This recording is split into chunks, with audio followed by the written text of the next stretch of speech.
Imagine you are standing in a long, dark corridor. It stretches infinitely in both directions. The walls are cold, the air is still, and along the walls there are thousands of identical doors. Most people spend their entire lives in this corridor. They run from one door to another, desperate to escape the corridor's silence. They open doors labeled comfort, success, love, or safety. They step inside hoping to find a home, only to realize too late that they've walked into a cage. Friedrich Nietzsche, the philosopher who stared into the abyss deeper than anyone else, warned us about these doors. He saw that modern society was designed to push you through specific entrances, psychological traps that promise happiness but deliver spiritual death. He called them refugees of the last man, the human being who forgot how to dream, how to suffer, and how to create, the human being who only wants to be comfortable. Today, we're going to walk down this corridor together. We're going to look at 7 specific doors that are tempting you right now. Doors that your friends, your family, and your culture are begging you to open. But you must not. Because once you cross these thresholds, a part of you dies. And unlike video games, in real life, there is no respawn. This isn't just philosophy. This is a survival guide for your soul. Before we continue, tell me in the comments where you're watching from, which city and country. I love knowing where our dear friends are. Now let's get to what matters. You don't need to agree with Nietzsche to use this video. You only need honesty, because every door here has a hidden price, and the price is always the same. You trade a piece of your power for a little anesthesia.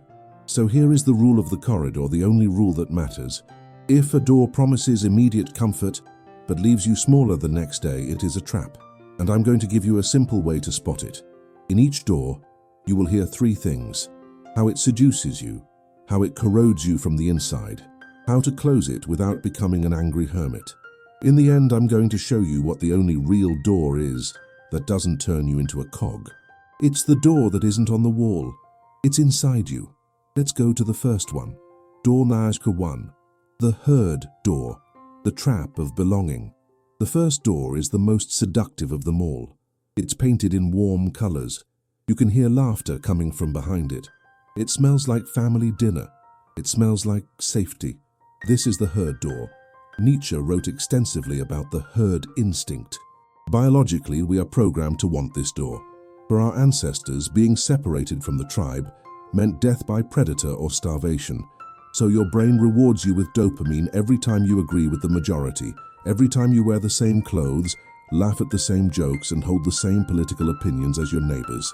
But Nietzsche argues that in the modern world, this survival mechanism has become a suicide mechanism for the self. When you open this door, you sign an invisible contract. The contract says, "I will protect you from the terror of being alone. In exchange, you must give me your voice." Have you ever sat in a work meeting or at a dinner with friends and agreed with an opinion you secretly thought was stupid? Have you ever suppressed a strange, creative idea because you were afraid of being called weird or too intense? That was you, with your hand on the doorknob. Nietzsche said, "The individual has always had to struggle not to be suffocated by the tribe. If you try, you will be alone often, and sometimes frightened, but no price is too high to pay for the privilege of owning yourself." The danger of this door is not that you become bad. The danger is that you become hollow. You become an echo chamber for other people's thoughts. You become what Nietzsche called a cripple in reverse, someone with a giant ear to hear others, but no backbone to hold themselves up. Think of a guy who has good ideas at work, but speaks in a gentle voice, as if apologizing for breathing. He suggests something, and at the first frown he retreats. He laughs when he didn't find it funny. He changes his opinion with the temperature of the room. At the end of the day, he comes home tired, not because he worked too hard, but because he spent 8 hours performing.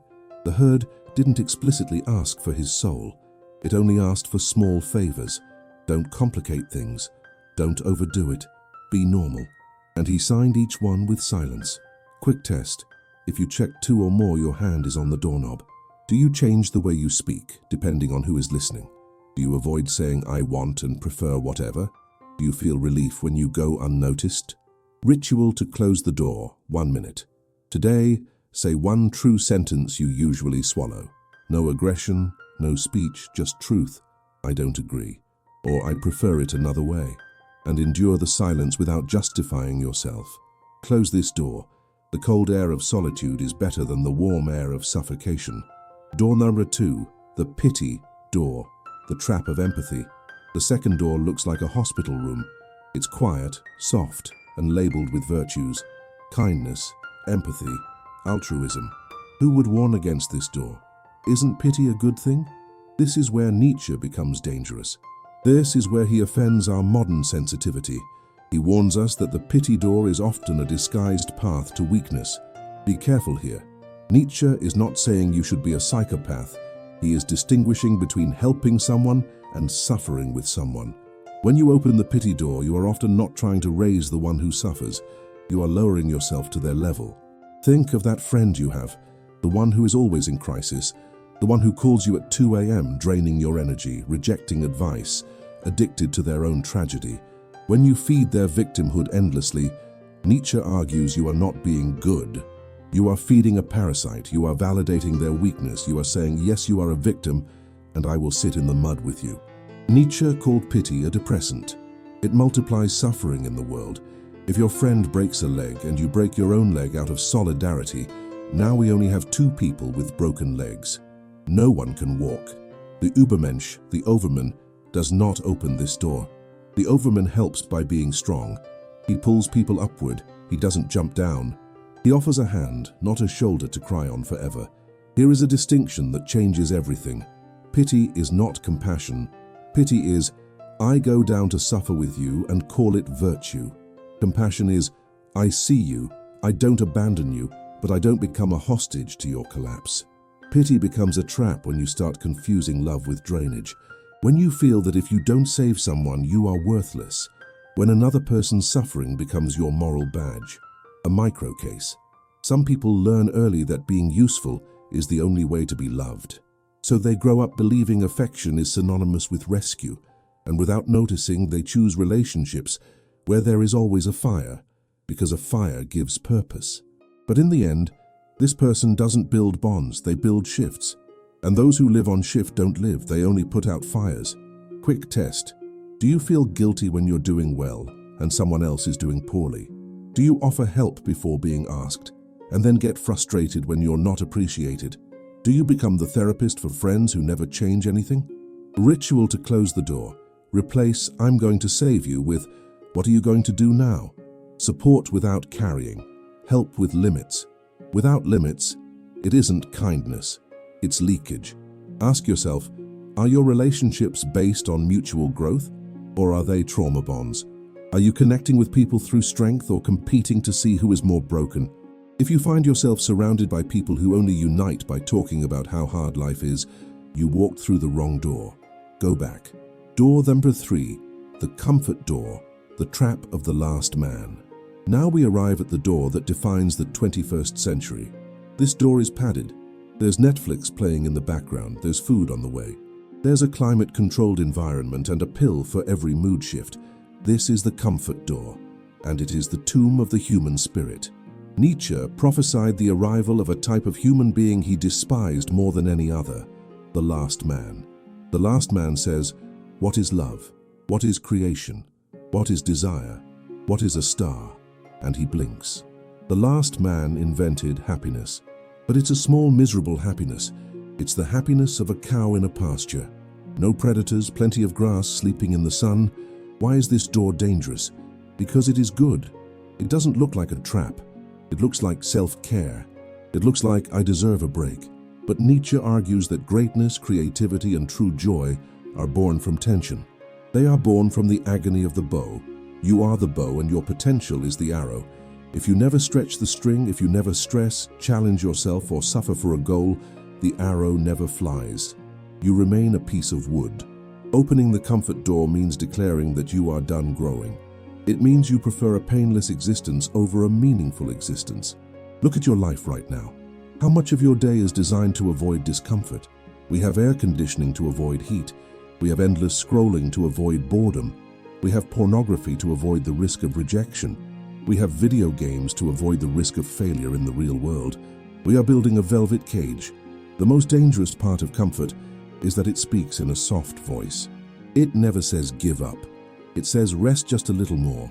And when you realize it, your world has shrunk to the size of a screen. A micro case. You wake up and immediately scroll the feed to warm up your brain. You work with a tab open to something that numbs you. You eat to avoid feeling. You watch to avoid thinking. You stay up late to avoid meeting silence. The next day you repeat. And the tragedy is that you call it routine when it is actually organized escape. Quick test. Do you get irritated when something interrupts your comfort? Do you feel guilty for not producing but can't start? Do you need constant stimulation so you don't feel empty? Ritual to close the door. Choose a small discomfort today. 10 minutes without your phone. One difficult task before pleasure. One conversation you avoid. Greatness returns in microdoses. Nietzsche screams to us from the 19th century, I tell you, one must still have chaos within oneself to give birth to a dancing star. If you open the comfort door and lock it behind you, you kill the chaos. And without chaos there is no star. There is only the blink of the last man. Door number 4. The victim door, the trap of resentment. If the comfort door is a velvet cage, the victim door is a dungeon full of mirrors. This door is not attractive at first glance. It is dark, damp, and smells of bile. But strangely, it is the most crowded door in modern society. Why? Because behind this door there is a throne waiting for you. The throne of moral innocence. Nietzsche called this resentment. It is the spiritual revenge of the weak. When you open the victim door, you accept a seductive narrative. Everything that is wrong in your life is not your fault. It's their fault. Their who? The rich, the system, your parents, your ex-boyfriend, luck, God.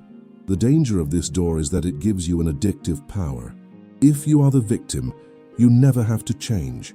If you are the victim, you are automatically good, and the world is bad. You become a saint of suffering. Nietzsche saw this as the most corrosive poison of the human soul. He said that the man of resentment is like a tarantula. He wants to sting the world to take revenge for his own impotence. You know someone who lives behind this door. The person who defines their identity by what was done to them, not by what they did. I didn't get the job because the boss hates me. I'm not in shape because I don't have the genetics. I'm unhappy because my childhood was hard. All of that may be true, but Nietzsche asks, so what? And here is a subtle detail. Resentment is not just anger. It is anger that became identity.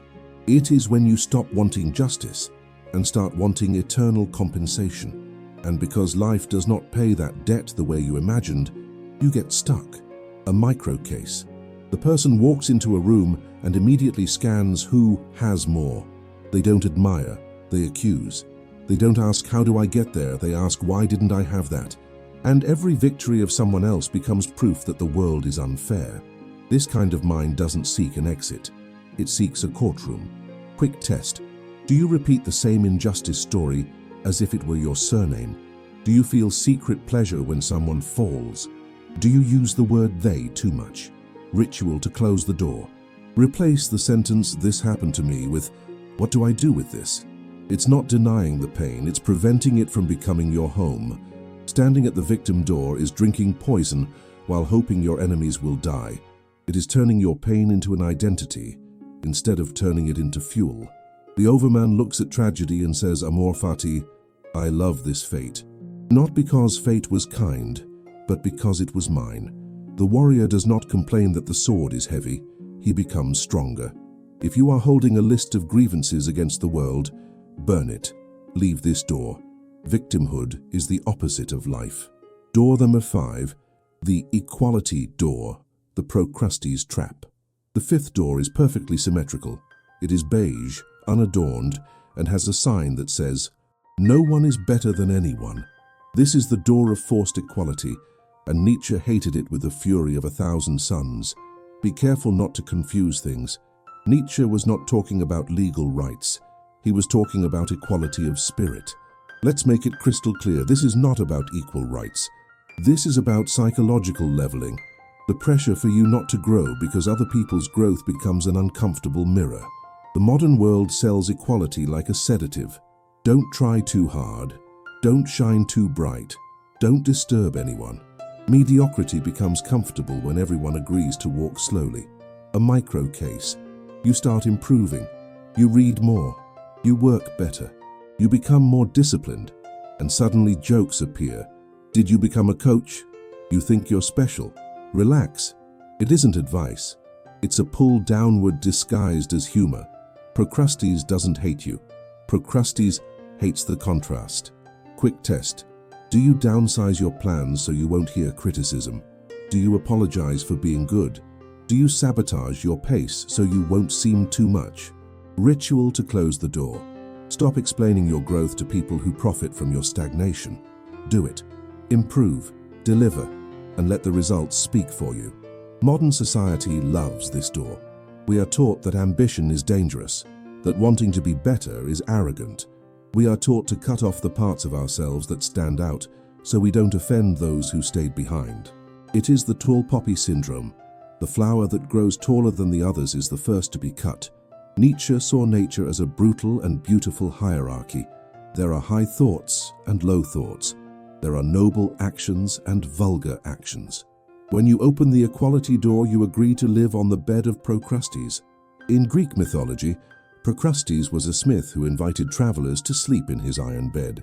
If the traveler was too short, Procrustes stretched them until bones broke. If they were too tall, he cut off their legs. The goal was that everyone would fit perfectly.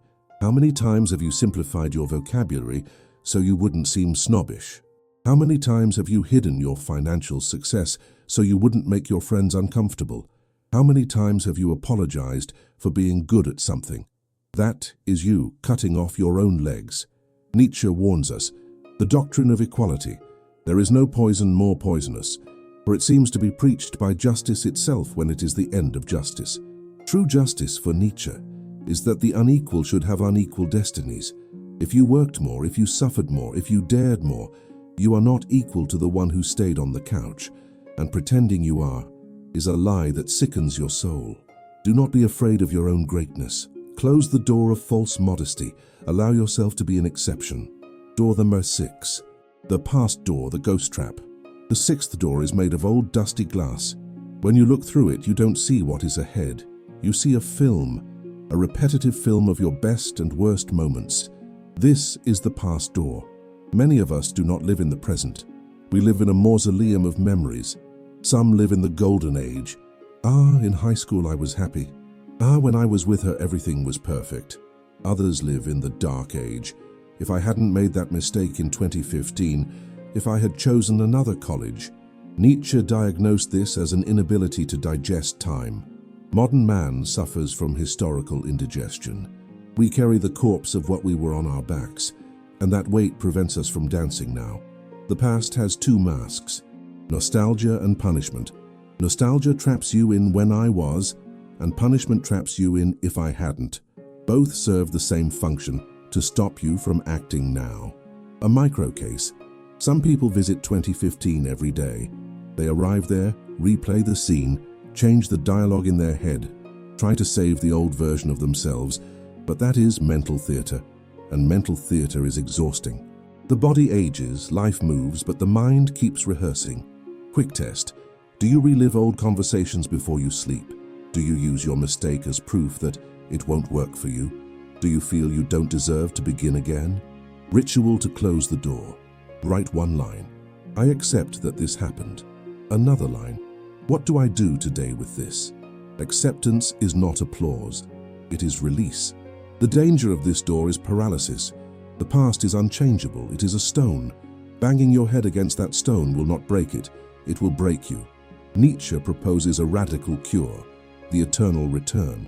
Imagine a demon appeared to you tonight and said, "This life, as you live it now and as you have lived it, you will have to live once more and innumerable times more. There will be nothing new in it. Every pain, every joy, every thought and sigh will return to you, all in the same sequence. Would you throw yourself to the ground, gnashing your teeth and cursing the demon? Or would you say, 'You are a god, and I have never heard anything so divine'? If you are trapped at the past door, the eternal return is hell. You are condemned to repeat your regrets forever. But if you close this door and embrace the now, the eternal return is a blessing. Stop looking back. You are not going that way. The self you were has already died. Honor it by burying it. Door the 7, the hope door, the tomorrow trap. We have reached the final door, and this one will surprise you. It is bright, golden, and looks like the way out of this dark corridor. Written on it are the words, "One day it will get better." This is the hope door. And Nietzsche says, be careful. In Greek mythology, when Pandora opened the box and released all the evils of the world, disease, death, envy, the last thing left at the bottom of the box was hope. We interpret this as something good. Hope is the last thing to die. But Nietzsche had a darker interpretation. Hope is the worst of evils, for it prolongs the torment of man. How so? Hope is dangerous when it becomes an excuse not to act. It is passive nihilism, waiting for God to solve it, waiting for the government to improve, waiting for the right person to appear, waiting for retirement to finally live. There is a hope that saves and a hope that sickens. The one that sickens is hope without action. It is hope used like morphine. It dulls the pain of now, but it also dulls the impulse to change. A micro case. A person lives saying, next year I'll start, and next year becomes a mythical, almost religious place. There they will be disciplined, confident, strong, finally ready. But ready is a fantasy. Life does not hand you readiness, it demands presence. Quick test. Do you use "when I have time" as a password to postpone? Do you need perfect motivation to begin? Do you trade action for endless planning? Ritual to close the door. Choose an ugly, small, imperfect action. Do it today. Useful hope is born after movement, not before. The hope door is the waiting room of life. You sit there flipping through old magazines, waiting for your name to be called to happiness, but no one is going to call your name. Nietzsche doesn't want you to be a pessimist. He wants you to be Dionysian, someone who says yes to life as it is, not as it could be in an imagined future. Hope is focusing on what is missing. Amor Fati is focusing on what exists. Don't wait to be strong tomorrow, be strong today. Don't wait for the world to be fair. Navigate injustice with mastery. Hope is a drug that numbs you to the pain of the present, but the pain of the present is the only thing that can wake you up. Conclusion: the only real door, becoming who you are. So here we are, 7 doors: herd, pity, comfort, victim, equality, past, hope. Nietzsche tells us to lock them all. But if we close all the doors, where do we end up? In the dark, alone in the cold corridor. Yes, and that is exactly where you need to be. Because when you stop looking for easy exits, when you stop looking for approval, comfort, or saviors, you realize something terrifying and magnificent. There are no doors to the exit. The exit is inward. You are not a tourist in your own life searching for the most comfortable room. You are the architect. Nietzsche did not leave us a map. He did not leave us 10 commandments. He left us a hammer to break the locks, break the windows, break the false statues we worship. The path of the overman is not a door you find. It is a road you build stone by stone over the abyss. Will it be difficult? Yes. Will it hurt? Absolutely. But it is the only way to one day look into the mirror and not see a reflection of the herd, not see a victim, not see a ghost of the past, but to finally see you. The question Nietzsche leaves us is not which door should I open. The question is, do you have the courage to stand in the corridor and build your own door? Most will say no. Most will return to the comfort of the couch and the warmth of the herd. But you watched until here. Maybe, just maybe, you are ready to hold the hammer. If you felt discomfort at any door, good. Discomfort here is a sign of life. It's your body saying, this touches me. The problem is not having a desire for belonging, affection, rest, justice, meaning. The problem is accepting counterfeit versions of those desires. Belong without becoming a copy. Help without becoming a hostage. Rest without quitting. Suffer without becoming a professional victim. Grow without apologizing. Remember without living in the past. Dream without postponing life until tomorrow. The corridor is not punishment. It is space. It is where you learn not to run toward anesthesia every time silence appears. And when you can stand there upright, without selling yourself for comfort, something rare is born. Authorship. If you dare to walk alone, I'll see you in the next video.